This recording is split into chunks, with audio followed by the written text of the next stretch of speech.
Emily sat on the park bench, watching leaves fall around her like soft rain. It was a chilly October morning, but she barely noticed. Her mind was too full, heavy with thoughts that wouldn't stop spinning. For the past few months, Emily had been stuck in a cycle of anxiety, sadness, and self-doubt.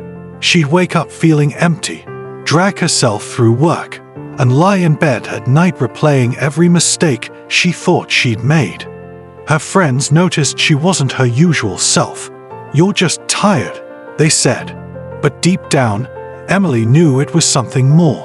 She didn't feel like herself anymore. One evening, after another long day of pretending she was fine, Emily locked herself in the bathroom and cried. Not the kind of cry where you wipe your eyes and move on. It was the kind that left her drained, breathless, and hopeless. That night, she Googled, "Why can't I stop overthinking everything?" That simple question led her down a rabbit hole, but it was the beginning of everything changing. Among the articles and videos she found, one phrase kept coming up: cognitive behavior. She clicked on a video titled "Understanding Cognitive Behavior: How Your Thoughts Shape Your World." In the first few minutes, the psychologist in the video said something that made Emily pause. "You don't have to believe every thought you have. Not all of them are true." That hit her like lightning. She learned that cognitive behavior refers to how our thoughts, feelings, and actions are connected. It's the foundation of something called cognitive behavioral therapy, CBT, a method that helps people break negative thinking patterns and replace them with healthier ones. Emily was amazed to learn that CBT is backed by science. According to the American Psychological Association, about 75% of people who enter cognitive behavioral thinking show some improvement.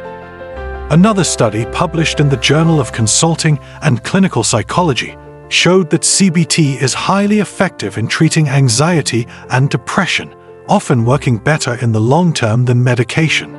Encouraged, Emily scheduled her first therapy session. She was nervous, unsure, and even a little skeptical, but her therapist, Sarah, gently guided her through the process. They started with something simple: identifying negative thoughts. Every time Emily caught herself thinking, "I'm a failure," or "I'm not good enough," she learned to challenge it. Sarah taught her to ask, "Is this thought 100% true? What would I say to a friend who thought this about themselves? What's the evidence for and against this belief?"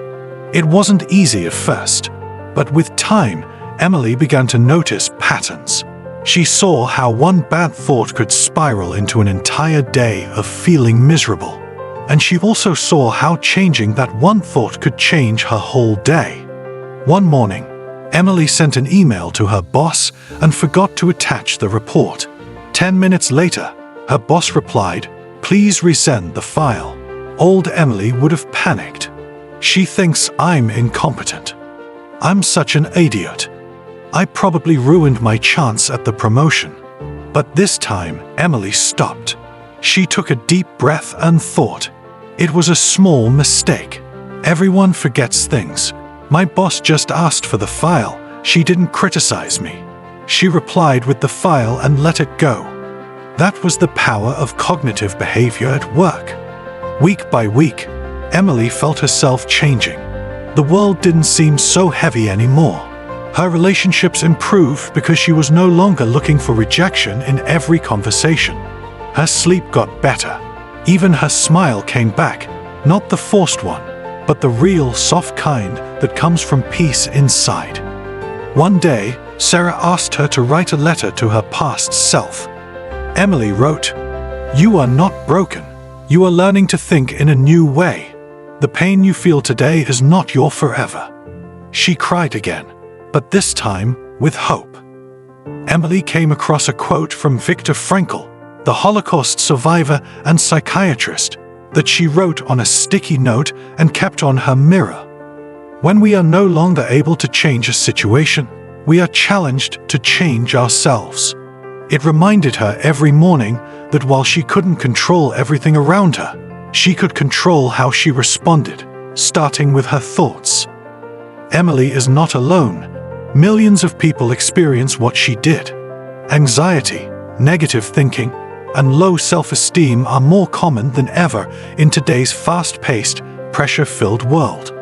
But the good news is, you can retrain your brain. Cognitive behavior doesn't promise a perfect life, but it gives you tools, real practical tools, to take back control.